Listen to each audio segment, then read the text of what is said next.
Inilah reaksi kaum Yahudi Israel ketika ingin melihat Allah Subhanahu wa Ta'ala.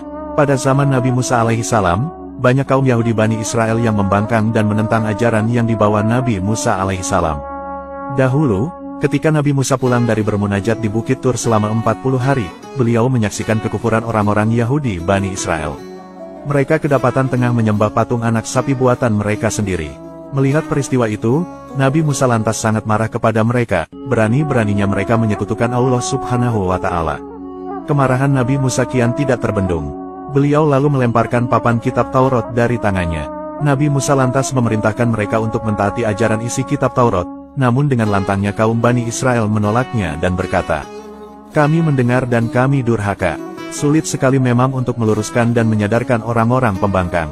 Kemudian, Nabi Musa alaihissalam memilih beberapa orang yang jumlahnya 70 orang. Orang-orang itu lalu dibawa Nabi Musa ke Gunung Tur.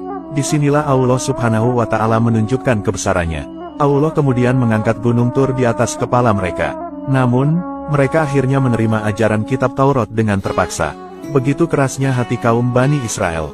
Padahal, begitu besar kebesaran Allah yang ditunjukkan kepada mereka. Namun dengan entengnya mereka berani menolak ajaran kitab Taurat dan hanya menerimanya dalam kondisi terpaksa.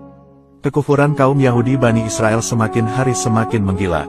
Mereka berani-beraninya menentang Allah dan ingin sekali bukti akan keberadaan Allah Subhanahu wa Ta'ala.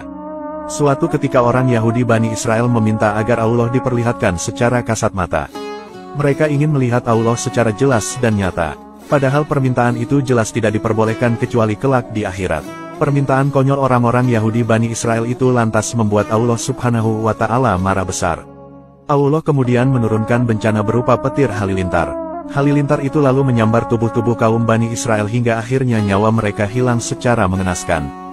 Itulah balasan Allah untuk orang-orang kufur dan mengingkari kebesaran Allah Subhanahu wa Ta'ala. Ketika melihat kondisi kaumnya yang mati mengenaskan, Nabi Musa merasa tak tega melihat kaumnya mati memprihatinkan. Kemudian, Nabi Musa lantas berdoa kepada Allah agar berkenan menghidupkan kembali kaumnya yang mati itu. Allah Subhanahu wa Ta'ala kemudian mengabulkan doa dan permohonan Nabi Musa alaihissalam.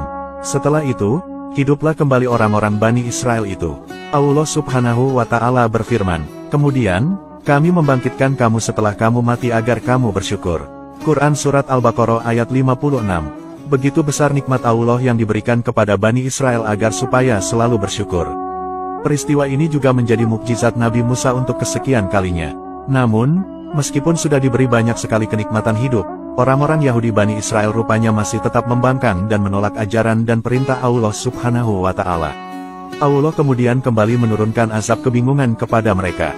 Orang-orang Bani Israel itu lantas mengalami kebingungan selama kurun waktu 40 tahun. Mereka kebingungan sampai mereka tidak tahu cara bagaimana bisa keluar dari tempat mereka dan jalan ke Palestina. Allah Subhanahu wa Ta'ala berfirman, "Jika demikian, maka negeri itu terlarang buat mereka selama 40 tahun, selama itu mereka akan mengembara kebingungan di bumi.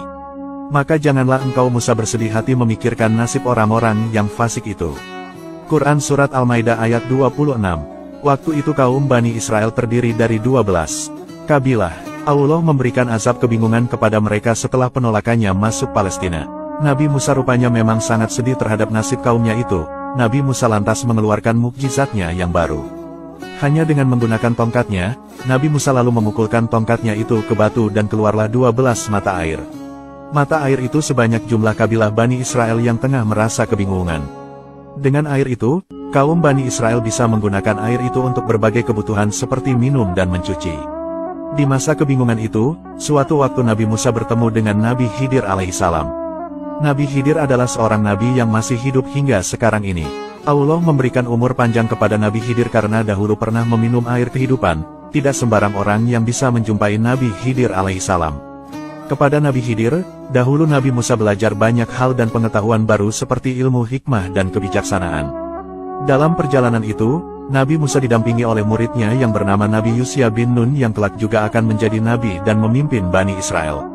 Kisah perjalanan spiritual Nabi Musa bersama Nabi Khidir ini terdapat dalam Quran Surat Al-Kahf ayat 65-82. Di masa kebingungan itu, Allah Subhanahu wa Ta'ala kemudian mengutus malaikat maut untuk mendatangi Nabi Musa alaihissalam. Turunlah malaikat maut untuk bertemu Nabi Musa. Setelah bertemu, lalu diberikanlah pilihan kepada Nabi Musa untuk memilih antara hidup dan mati. Mendapat pilihan tersebut, Nabi Musa lantas berdoa, "Wahai Tuhanku, matikanlah aku berdekatan dengan bumi yang suci." Allah Subhanahu wa Ta'ala lantas mengabulkan permintaan Nabi Musa alaihissalam.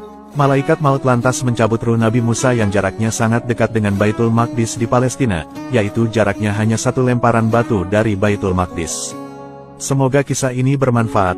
Wallahu a'lamu bishawab.